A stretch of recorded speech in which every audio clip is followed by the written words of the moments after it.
இறை இயேசுவில் பிரியமுள்ள மாதா தொலைக்காட்சியின் அனைத்து நிகழ்ச்சிகளையும் ஆவலோடு பார்த்து கொண்டிருக்கிற அன்பு நேயர்கள் அனைவருக்கும் இனிய இரவு வணக்கம். இந்த நாள் முழுவதும் இறைவனின் உடனிருப்பை நீங்கள் உணர்ந்து வாழ்ந்திருப்பீர்கள் என்று நம்புகிறேன். இன்றும் ஓர் அருமையான சிந்தனையைத்தான் நான் உங்களோடு பகிர்ந்து கொள்ள ஆசைப்படுகிறேன். கடவுளால் படைக்கப்பட்ட நாம் ஒவ்வொருவரும் வளர்ச்சி பாதையை நோக்கி பயணித்துக் கொண்டிருக்கிறோம். நாம் முன்னேற்ற பாதையை நோக்கி பயணிக்கும் போது நமக்கென பலவித பொறுப்புகளும் பதவி உயர்வுகளும் கிடைக்கப் பெறுகின்றன. அதனை முறையாக பயன்படுத்தினால் நாம் வாழ்க்கையில் முன்னேறலாம் என்பதை புரிந்து கொள்வோம். அமெரிக்காவின் ஆப்ரஹாம் லிங்கன், ஆப்பிரிக்காவின் நெல்சன் மண்டேலா, நமது அண்ணல் காந்தியடிகள் எல்லோரும் சிறந்த தலைமை பண்பு உடையவர்களாக திகழ்ந்தார்கள் என்பதில் ஐயம் ஏதுமில்லை.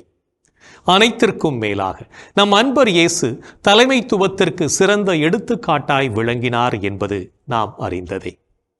முதலில் தலைவர்கள் எவ்வாறு இருக்க வேண்டும் என்பதை நாம் தெரிந்து கொள்ள வேண்டும். பொறுப்பில் இருப்பதல்ல தலைமை, மாறாக நம் பொறுப்பில் இருப்பவைகளை திறம்படச் செய்வதே தலைமை என்பதை புரிந்து கொண்டு நாளும் செயல்பட நம்மை பயிற்றுவிப்போம். பாரதியார் கூறுவது போன்று, 30 கோடி முகமுடையாள் எனின் உயிர் மொய்ப்புற ஒன்றுடையாள், செப்பு மொழி 18 உடையாள் எனின் சிந்தனை ஒன்றுடையாள் என்பது தலைமை பண்பை ஒருங்கிணைத்து கருதச் செய்கிறது என்றால் அது மிகையாகாது. தன்னை மறந்து மற்றவர்களை முதன்மைப்படுத்தும் தலைமைத்துவம் இன்று மிகவும் அவசியமான தேவையாக இருக்கிறது. உண்டாலம்ம இவ்வுலகம் என்னும் புறநானூற்று பாடல் தமக்கென முயலா நோன்தான் பிறர்க்கென முயலுடன் இருப்பதால் உலகம் நின்று நிலவுகிறது என குறிப்பிடுகிறது. எகிப்து நாட்டில் அடிமைகளாயிருந்த இஸ்ரேலரை மீட்டு காத்த மோசே போன்ற தலைவர்களை இன்றும் வரலாறு போற்றி புகழ்ந்து பாராட்டி மகிழ்கின்றது. தலைமை பண்பு மிக்கவராகவும் அயராது செயலாற்றும் மனதிடம் வாய்ந்தவராகவும் இருப்பவர்கள்தான் இந்த உலகத்தை பேணி காக்கும் பெருமை பொருந்தியவர்கள் என்பதை புரிந்து கொண்டு நாமும் நல்ல தலைவர்களாக வாழ நம்மை பயிற்றுவிப்போம். ஒவ்வொரு தலைவருக்கும் தன் மக்களை நல்வழியில் வழிநடத்திட வேண்டும் என்ற எண்ணம் மேலோங்க வேண்டும். கடின உழைப்பும் தன்னார்வ தொண்டு உள்ளமும் இருந்தால் மட்டுமே நம்மால் நல்ல தலைவர்களாக முடியும். அஞ்சா நெஞ்சம் கொண்டு லட்சியம் நிறைந்த பார்வை ஒவ்வொரு தலைவருக்கும் வேண்டும் என்பதை இயேசு நம் வாழ்வில் வெளிப்படுத்துகிறார். நம்மை ஆற்றல் குறையாமல் வழிநடத்திட இறைவன் துணை நிற்கிறார். புனித பேதுருவைப் போல மக்களை நல்வழியில் நடத்தவும் நெறிப்படுத்தவும் அறிவூட்டவும் கிறிஸ்துவிடம் கொண்டு சேர்க்கவும் நல்ல சிறந்த கருவிகளாக நாம் ஒவ்வொருவரும் மாற வேண்டும் என்பதை நினைவில் கொண்டு செயல்படுவோம். இந்த மாற்றம் நிறைந்த காலத்தில் நாமும் கிறிஸ்தவ பண்போடு நல்ல தலைவர்களாக இருக்க முயற்சி செய்வோம். இனி வாழ்வது நானல்ல, என்னில் கிறிஸ்துவே வாழ்கிறார் என்ற புனித பவுலின் வார்த்தைகளை நமதாக்குவோம். இன்றைய தினத்தை எடுத்துக்கொள்வோம். இந்த நாள் முழுவதும் நாம் தலைமைத்துவ பண்பில் சிறந்தவர்களாய் வாழ்ந்தோமா என்று யோசித்து பார்ப்போம். மேலும் இந்த நாளில் நமது செயல்பாடுகள் எப்படிப்பட்டதாக இருந்தது என்று நம்மையே நாம் கேட்டு பார்ப்போம்.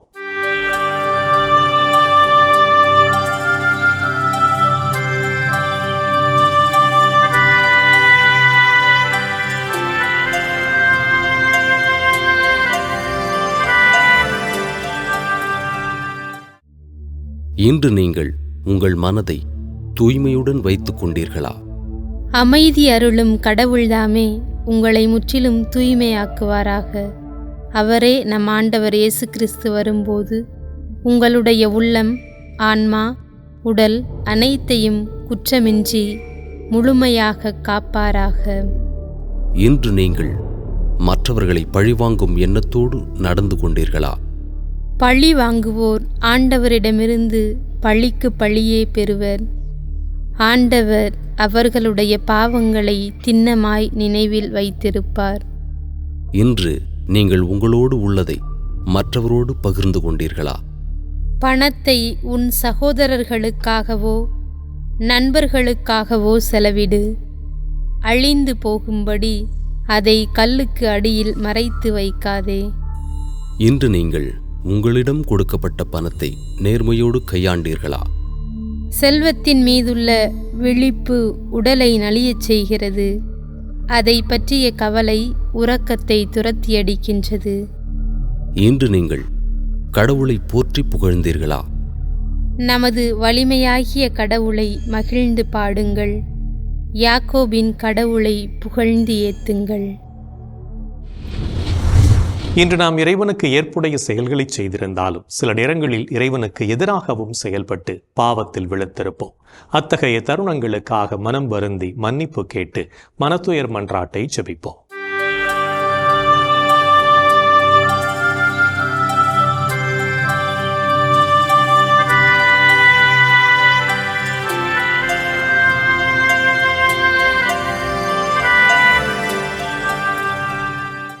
எல்லாம் வல்ல இறைவனிடமும் சகோதர சகோதரிகளே உங்களிடமும் நான் பாவி என ஏற்றுக்கொள்கிறேன்.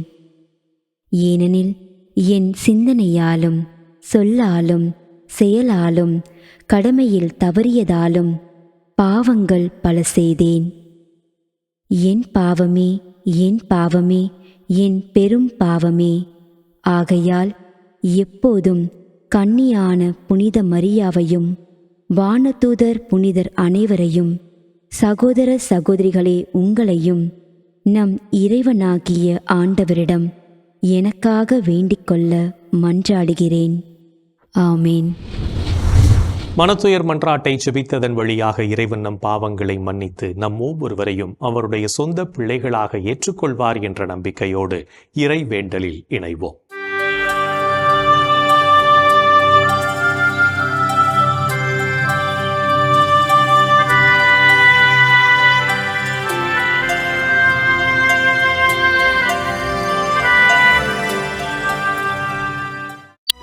இறைவா இறைவா எமக்கு துணை புரிய வாரும்.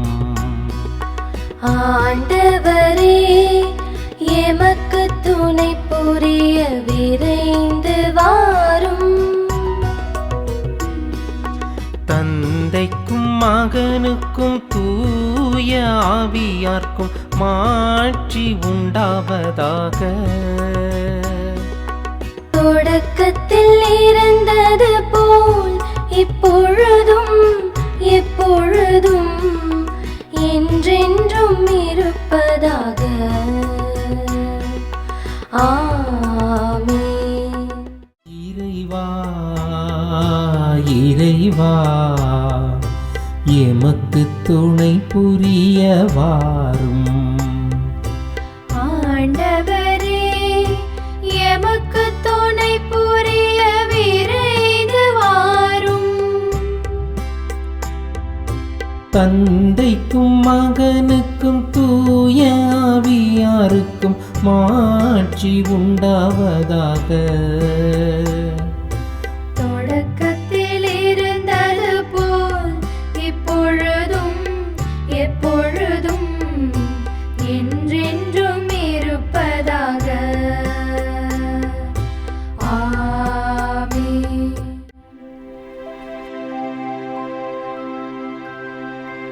ஆண்டவரே ஆண்டவரே எனக்கு இரங்கி என் வேண்டுதலுக்கு செவி சாய்த்தருளும். ஆண்டவரே ஆண்டவரே எனக்கு இரங்கி என் வேண்டுதலுக்கு செவி சாய்த்தருளும்.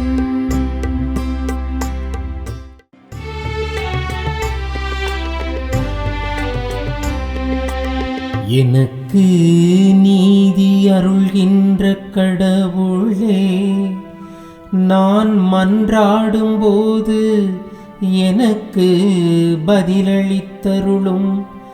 நான் நெருக்கடியில் இருந்தபோது நீர் எனக்கு துணை புரிந்தீர். இப்போதும் எனக்கு இரங்கி என் வேண்டுதலுக்கு செவி சாய்த்தருளும். மானிடரே, எவ்வளவு காலம் எனக்குரிய மாட்சிக்கு இழுக்கை கொண்டு வருவீர்? எவ்வளவு காலம் வெறுமையை விரும்பி பொய்யானதை நாடே செல்வீர்? ஆண்டவர் என்னை தம் அன்பனாய் தேர்ந்தெடுத்துள்ளார் என்பதை அறிந்து கொள்வீர். நான் மன்றாடும் போது அவர் எனக்கு செவி சாய்க்கின்றார்.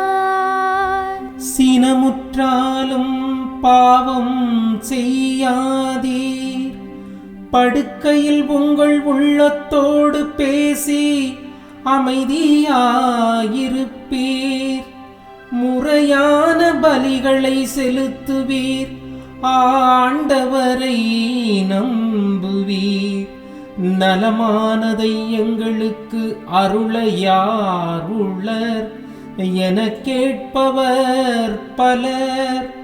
ஆண்டவரே, எங்கள் மீது உம் திருமுக ஒளி வீசச் செய்யும். தானியமும் திராட்சையும் நன்கு விளையும் காலத்தில் மக்கள் அடையும் மகிழ்ச்சியை விட மேலான மகிழ்ச்சியை நீர் என் உள்ளத்திற்கு அளித்தீர். இனி நான் மனது அமைதியுடன் படுத்து உறங்குவேன். ஏனெனில் ஆண்டவரே, நான் தனிமையாக இருந்தாலும் நீரே என்னை பாதுகாப்புடன் வாழச் செய்கின்றீர். தந்தைக்கும் மகனுக்கும் தூய ஆவியாருக்கும் மாட்சி உண்டாவதாக. தொடக்கத்தில் இருந்தது போல் இப்பொழுதும் எப்பொழுதும் என்றென்றும் இருப்பதாக. ஆமென். ஆண்டவரே, ஆண்டவரே, எனக்கு இரங்கி என் வேண்டுதலுக்கு செவி சாய்த்தருளும். ஆண்டவரே, ஆண்டவரே, எனக்கு இரங்கி என் வேண்டுதலுக்கு செவி சாய்த்தருளும். இரவு நேரங்களில் ஆண்டவரை போற்றுங்கள். இரவு நேரங்களில் ஆண்டவரை போற்றுங்கள்.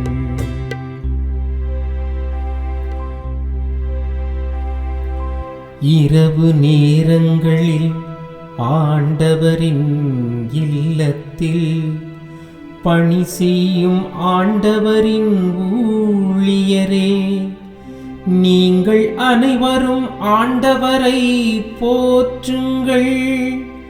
தூயகத்தை நோக்கி கைகளை உயர்த்தி ஆண்டவரை போற்றுங்கள். விண்ணையும் மண்ணையும் உண்டாக்கிய ஆண்டவர் சீயோனிலிருந்து உங்களுக்கு ஆசி வழங்குவாராக. தந்தைக்கும் மகனுக்கும் தூய ஆவியாருக்கும் மாட்சி உண்டாவதாக.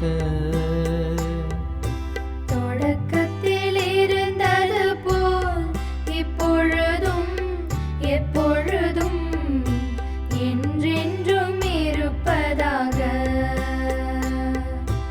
ஆமென். இரவு நேரங்களில் ஆண்டவரை போற்றுங்கள். இரவு நேரங்களில்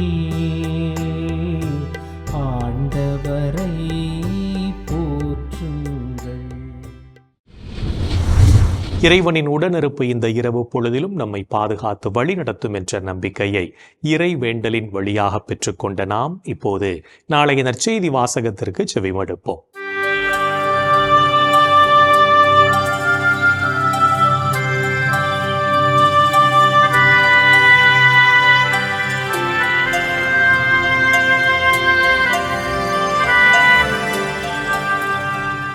நாளைய திருப்பலி வாசகங்கள்.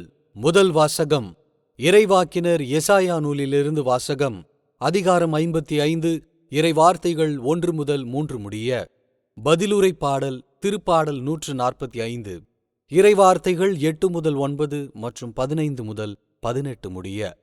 இரண்டாம் வாசகம் திருத்தூதர் பவுல் ரோமையருக்கு எழுதிய திருமுகத்திலிருந்து வாசகம். அதிகாரம் 8, இறைவார்த்தைகள் 35 மற்றும் 37 முதல் 39 முடிய. மத்தேயு எழுதிய தூய நற்செய்தியிலிருந்து வாசகம்.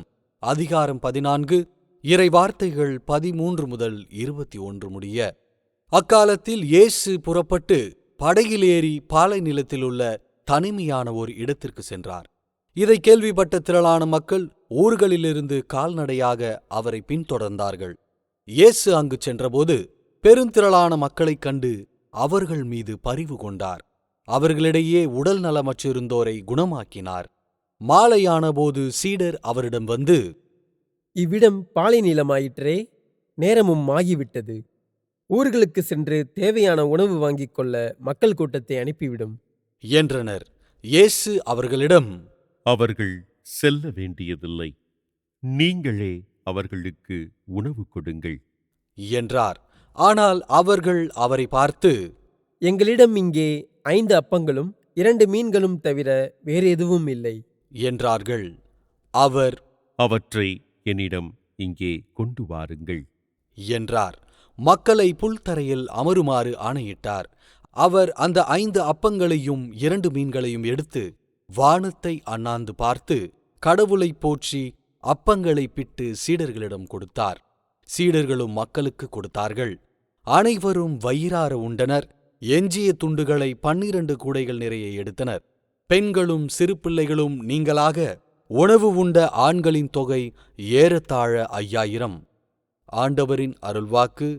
கிறிஸ்துவே உமக்கு புகழ். ஆண்டவரே, உம் கையில் என் உயிரை ஒப்படைக்கின்றேன். ஆண்டவரே, உம் கையில் என் உயிரை ஒப்படைக்கின்றேன். உண்மையின் ஆண்டவராகிய கடவுளே, எம்மை மீட்பவர் நீரே. ஆண்டவரே, உம் கையில் என் உயிரை ஒப்படைக்கின்றேன். தந்தைக்கும் மகனுக்கும் தூய ஆவியார்க்கும் மாட்சி உண்டாவதாக. ஆண்டவரே, உம் கையில் என் உயிரை ஒப்படைக்கின்றேன். நாம் அனைவரும் ஆண்டவரில் பற்று கொண்டு வாழவும் இறையரசை இம்மண்ணில் விதைத்திடவும் அழைப்பு விடுக்கும் இயேசுவின் குரலுக்கு செவிமடுத்து வாழ்வோம் என்ற சிந்தனையோடு சிமியோன் பாடலில் இணைவோம்.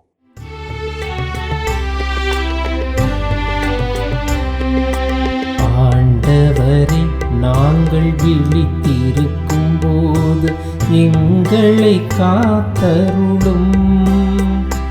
நாங்கள் தூங்கும் போது எங்களை பாதுகாத்தருளும். இதனால் கிறிஸ்துவோடு விழித்திருந்து அவரோடு அமைதியில் இளைப்பாறுவோம். ஆண்டவரே, நாங்கள் விழித்திருக்கும் போது எங்களை காத்தருளும். நாங்கள் தூங்கும் போது எங்களை பாதுகாத்தருளும். இதனால் கிறிஸ்துவோடு விழித்திருந்து அவரோடு அமைதியில் இளைப்பாறுவோம். சிமியோன் பாடல். ஆண்டவரே, உமது சொற்படி அடியான் என்னை இப்போது அமைதியுடன் போகச் செய்கிறீர். ஏனெனில் மக்கள் அனைவரும் காணுமாறு நீர் ஏற்பாடு செய்துள்ள உமது மீட்பை என் கண்கள் கண்டுகொண்டன.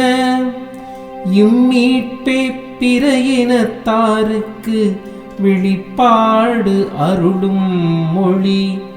இதுவேவும் மக்களாகிய இஸ்ராயேலுக்கு பெருமை, இஸ்ராயேலுக்கு பெருமை. தந்தைக்கும் மகனுக்கும் தூய ஆவியாருக்கும் மாட்சி உண்டாவதாக. தொடக்கத்தில் இருந்தது போல் இப்பொழுதும் எப்பொழுதும் என்றென்றும் இருப்பதாக. ஆமென். ஆண்டவரே, நாங்கள் விழித்திருக்கும் போது எங்களை காத்தருளும். நாங்கள் தூங்கும் போது எங்களை பாதுகாத்தருளும். இதனால் கிறிஸ்துவோடு விழித்திருந்து அவரோடு அமைதியில் இளைப்பாறுவோம். ஆண்டவரே, நாங்கள் விழித்திருக்கும் போது எங்களை காத்தருளும். நாங்கள் தூங்கும் போது எங்களை பாதுகாத்தருளும். இதனால் கிறிஸ்துவோடு விழித்திருந்து அவரோடு அமைதியில் இளைப்பாறுவோம். இறைவன் நம்மை ஒவ்வொரு நொடி பொழுதும் அற்புதமாய் வழிநடத்தி கொண்டிருப்பதை சிமியோன் பாடல் வழியாக உணர்ந்து ஜெபித்த நாம் இப்போது நாளைய புனிதரை பற்றி பார்க்கலாம்.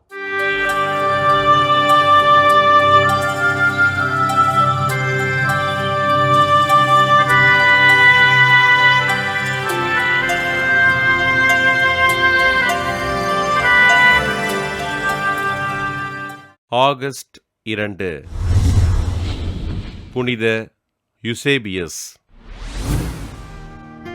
இத்தாலி நாட்டிலுள்ள சார்தினியாவில் வாழ்ந்த இறைபக்தி நிறைந்த குடும்பத்தில் கிபி 283 ஆண்டு மார்ச் 2 நாள் பிறந்தார் யுசேபியஸ். ரோமையில் குருவாக திருநிலைப்படுத்தப்பட்ட இவர் கிபி 340 ஆண்டு திருத்தந்தை 1 ஜூலியஸ் அவர்களால் வெர்செல்லி மறைமாவட்ட ஆயராக தேர்ந்தெடுக்கப்பட்டார். கிறிஸ்துவும் கிறிஸ்தவமும் மறுக்கப்பட்ட அக்காலத்தில் துணிச்சலோடு ஆண்டவரை அறிவித்த யுசேபியஸ் தன் மறைமாவட்ட மக்கள் கிறிஸ்தவத்தில் உறுதியோடு இருக்க உழைத்தார். அக்காலத்தில் நிலவிய ஆரியுசின் தப்பறை கொள்கையினை கடுமையாக மறுத்த ஆயர் யுசேபியஸ் இக்கொள்கைக்கு எதிராக மிலான் நகரில் ஆயர் மன்றத்தினை கூட்டினார். ஆரியுசின் தப்பறை கொள்கையினை ஏற்றுக்கொள்ளாத காரணத்தினால் சிரியாவிற்கு நாடு கடத்தப்பட்ட யுசேபியஸ் பல்வேறு துன்பங்களை அனுபவித்து வாழ்ந்தார். பேரரசன் ஜூலியஸினால் விடுவிக்கப்பட்ட யுசேபியஸ் அலெக்சாண்ட்ரியா சென்று அத்தனாசியாருடன் இணைந்து ஆரியுசின் தப்பறை கொள்கைக்கு எதிராக போராடினார். தன் வாழ்நாள் முழுவதும் ஆரியுசின் தப்பறை கொள்கைக்கு எதிராக போராடிய ஆயர் யுசேபியஸ் கிபி 371 ஆண்டு ஆகஸ்ட் 1 விண்ணகமடைந்தார். இறை தந்தையும் இயேசு கிறிஸ்துவும் ஒரே இறை இயல்பு கொண்டவர்கள் இல்லை, மாறாக ஒத்த இறை இயல்பு கொண்டவர்கள் என்ற ஆரியூசின் தப்பறை கொள்கைக்கு எதிராக போராடிய ஆயர் யுசேபியஸினை திரு அவை புனிதராக உயர்த்தியது. புனித யுசேபியஸ் திருவிழாவினை கொண்டாடுகின்ற நாம் மறை பணிக்காக துன்புறுகின்ற அருட்பணியாளர்களையும் அருட்சகோதரிகளையும் ஆண்டவரிடம் ஒப்படைத்து ஜெபிப்போம். புனிதர்கள் ஒவ்வொருவரும் தங்களது வாழ்க்கையின் மூலம் இறைவனுக்கு சான்று பகர்ந்து வாழ்ந்தவர்கள் என்பதை உணர்ந்தவர்களாய் நாமும் அவர்கள் வழியில் வாழ்ந்து இறை வழியில் பயணிப்போம் என்ற நம்பிக்கையோடு நாளைய தினம் நாம் தேவையில்லாத வாக்குவாதங்களை தவிர்த்து வாழ்வோம். என் அன்புக்குரிய சகோதரனே, சகோதரியே, கடவுளுடைய அற்புதமான காரியங்களை எண்ணி பார்ப்போம். அவருடைய வல்ல செயல்களுக்காய் அவரை போற்றி புகழ்வோம். இன்றைய தினத்தில் நாம் எவ்வளவு அற்புதமாக வாழ்ந்திருக்கிறோம், இந்த நாள் முழுக்க நாம் எவ்வளவு மகிழ்ச்சியாக இருந்திருக்கிறோம். அத்தனையும் கடவுளினுடைய பராமரிப்பு. அவரை நாம் போற்றி புகழ்வோம். சிறப்பாக இந்த தினத்தில் நமது மனமாற்றத்திற்கு ஆட்சேபிப்போம். எங்கள் அன்பே உருவான இயேசு ஆண்டவரே, இதோ அந்த நாளிலே எங்களது மனமாற்றத்திற்கு ஆட்சேபிக்கிறோம். ஆண்டவரே இயேசுவே, மோட்சத்திலே மனமாற தேவையில்லாத 99 நீதிமான்களை குறித்து உண்டாகும் மகிழ்ச்சியை விட ஒரே ஒரு சகோதரன், ஒரே ஒரு சகோதரியுடைய மனமாற்றம் நமது வானக தந்தைக்கு அற்புதமான மகிழ்ச்சியை, அங்கு இருக்கின்ற மோட்சத்தில் இருக்கின்ற அத்தனை வானதூதர்களுக்கும் நிறைவான மகிழ்ச்சியை கொடுக்கும் என்று நீ சொல்லியிருக்கிறேன். ஆமேசுவே, இது ஒரு நாளிலே நாங்கள் மனம் மாற வேண்டும். எங்களது பாவ வாழ்க்கையிலிருந்து, எங்களது சுயநல வாழ்க்கையிலிருந்து, எங்களது பிறர் மீது அக்கறை இல்லாத வாழ்க்கையிலிருந்து நாங்கள் மனம் மாற வேண்டும் என்று எங்களுக்கு ஆசீர்வாதம் ஆண்டவரே.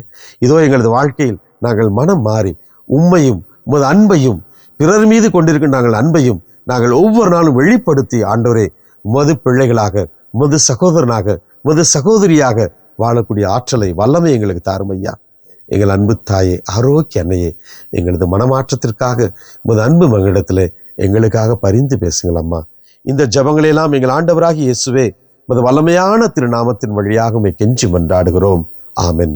என்றும் வாழும் உயிருள்ள இறைவன், தந்தை, மகன், தூய ஆவியார் நாம் அனைவரையும் நிறைவாக ஆசீர்வதிப்பாராக. ஆமென். இந்த ஜெபத்தின் வழியாக இறை அருளும் ஆசீரும் நம் மீது நிறைவாக பொழியப்பட்டிருப்பதை உணர்ந்திருப்போம். இறை அன்பிலும் அரவணைப்பிலும் என்றும் நாம் நலமோடு வாழ்வோம். அன்னை மரியாவும் நமக்கு உதவிகள் செய்வார் என்ற நம்பிக்கையோடு அவரின் துணை வேண்டி இந்த நிகழ்வை நிறைவு செய்யலாம். Good night.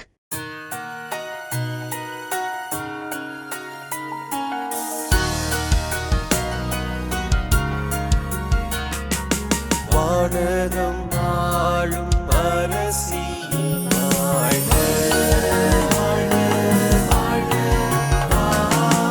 வானவர் அனைவரின் தலைவியே வாழ்க, இசையின் வேரே உலகில் பேரொளி உதயம் ஆகிய வாயிலை வாழ்க.